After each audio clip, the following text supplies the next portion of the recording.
नमस्कार, आप देख रहे हैं न्यूज इंडिया पर। महाराष्ट्र झारखंड में सत्ता बरकरार, ये टाइटल भी है, संदेश भी कि जनता जनार्दन चाहे तो कुछ भी कर सकती है। और इस खास प्रोग्राम में सबसे पहले जिक्र महाराष्ट्र का करेंगे, क्योंकि महाराष्ट्र की जनता ने जो किया है उसने राजनीतिक पंडितों को चौंका दिया। चुनाव के नतीजों के जरिए अपना जवाब दिया है। महायुति को बहुमत देकर महाराष्ट्र ने साफ कर दिया कि वहां असली शिवसेना कौन है और नकली शिवसेना कौन है। जनता के इस फैसले से उद्धव ठाकरे को जोर का झटका धीरे से आज जरूर महसूस हुआ होगा। कांग्रेस ये नहीं समझ पा रही होगी कि महाराष्ट्र की जनता ने विधानसभा चुनाव में अपना प्यार देने में कटौती क्यों कर दी। आप भी नहीं समझ पाए हैं तो ये खास रिपोर्ट देखिए।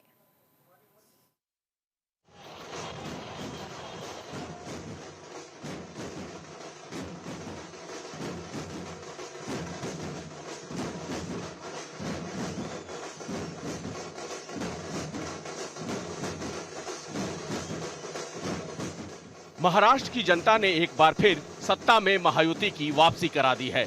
इस बार के चुनाव में बीजेपी ने उम्मीद से अच्छा परफॉर्म किया है। वहीं एकनाथ शिंदे की पार्टी ने भी अपना दबदबा कायम रखा है, जिससे इंडिया गठबंधन दूर दूर तक नजर नहीं आ रहा है। सीट जीतने की पंक्ति में सबसे ऊपर बीजेपी दिखाई दी, तो वहीं दूसरे छोर पर कांग्रेस दिखी। बीजेपी और कांग्रेस पार्टी के बीच सीटों का ये अंतर इतना ज्यादा था कि कांग्रेस पार्टी सबसे आखिर में पहुंच गई। महाराष्ट्र की जनता ने जो अप्रत्याशित इस प्रकार की जीत हमको दी है, इससे ये बात पूरी तरीके से स्थापित होती है कि महाराष्ट्र ये प्रधानमंत्री मोदी जी के पीछे है। और मोदी जी ने जो नारा दिया था, एक है तो सेफ है, इस नारे को यथार्थ में लाते हुए महाराष्ट्र के सभी समाज के सभी लोगों ने एकता दिखाते हुए महाराष्ट्र में मतदान किया है और इसके कारण ये इतनी अच्छी जीत हमको मिली है। महाराष्ट्र में बड़ी जीत से गदगद देवेंद्र फडणवीस ने महाविकास आघाड़ी पर भी निशाना साधा। जिन ताकतों ने अराजकता के माध्यम से फेक नैरेटिव को परकोलेट किया था, उनके खिलाफ लड़ने वाली सारी जो राष्ट्रीय ताकतें थी, जो राष्ट्रवादी विचारों की जितनी हमारी ताकतें थी, वो सारी ताकतों ने मैदान में उतरकर उस फेक नैरेटिव को समाप्त कर दिया। इसलिए उन सभी संगठनों का भी मैं आभार व्यक्त करता हूं जिन्होंने ये करके दिखाया।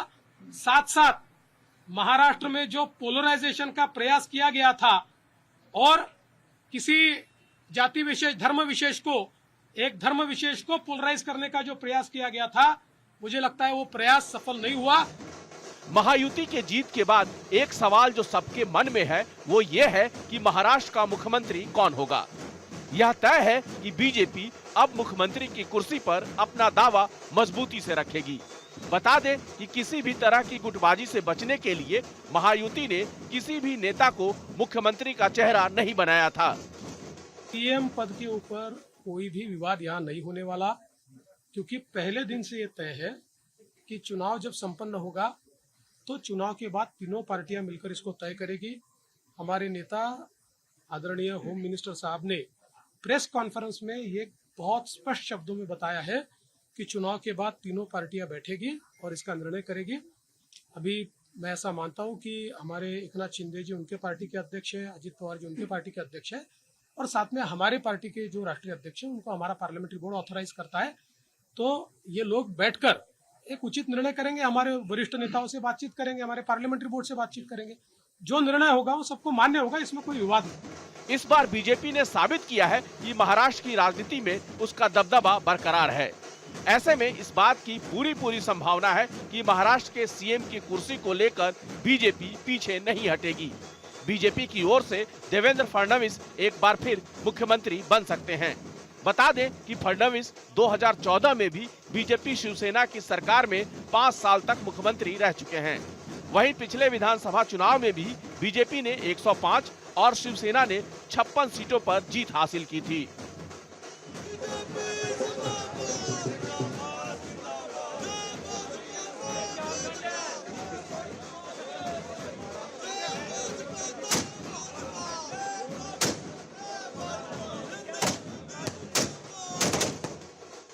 चुनाव से पहले सत्ता विरोधी लहर की चर्चाएं थी। शिवसेना एनसीपी के बीच असली नकली की लड़ाई खूब चर्चा हो रही थी, लेकिन ये फैक्टर जमीन पर नहीं चले। जनता ने महायुति के तीनों दलों बीजेपी, शिवसेना शिंदे, एनसीपी अजित पवार पर भरोसा जताया और जनता ने फिर से महाराष्ट्र को महायुति के हवाले कर दिया। महायुति ने जो काम किया है उसके काम के ऊपर ये जनता ने शिक्कामोर्तब किया है, काम को तवज्जो दिया है, प्राथमिकता दी है और इसीलिए महायुति को इतनी बड़ी जीत हासिल हुई है।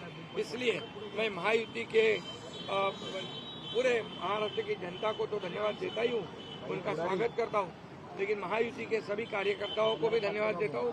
उन्होंने जो काम किया है बहुत ही बढ़िया काम किया है और इस चुनाव में हमारे महायुति को जिताया है, इसलिए मैं बहुत बहुत उनका आभारी हूँ। ऐसे में उद्धव ठाकरे को बड़ा झटका लगा। उद्धव ठाकरे की शिवसेना महज 20 सीटों पर सिमट कर रह गई। इन नतीजों से साफ है कि महाराष्ट्र की जनता ने उद्धव ठाकरे की शिवसेना को नकार दिया है, यानी असली नकली की लड़ाई में भी शिंदे ने जीत हासिल की है।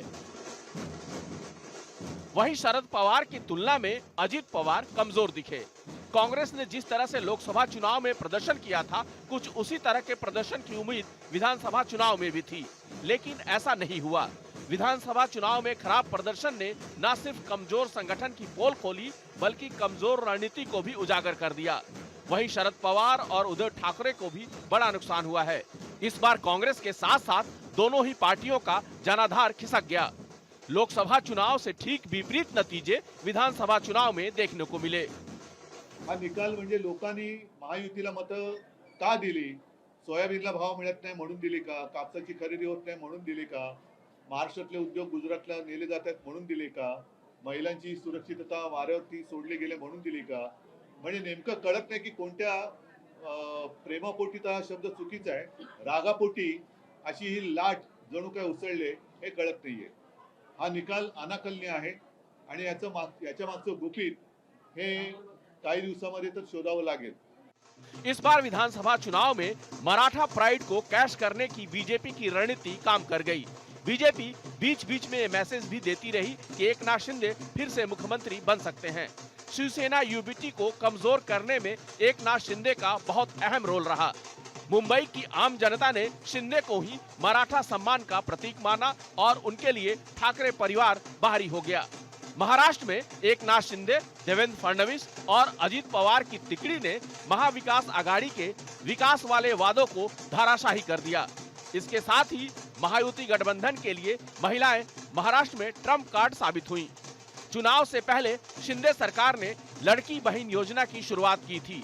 ऐसा माना जा रहा है कि महायुति की ये योजना महाराष्ट्र में गेम चेंजर साबित हुई।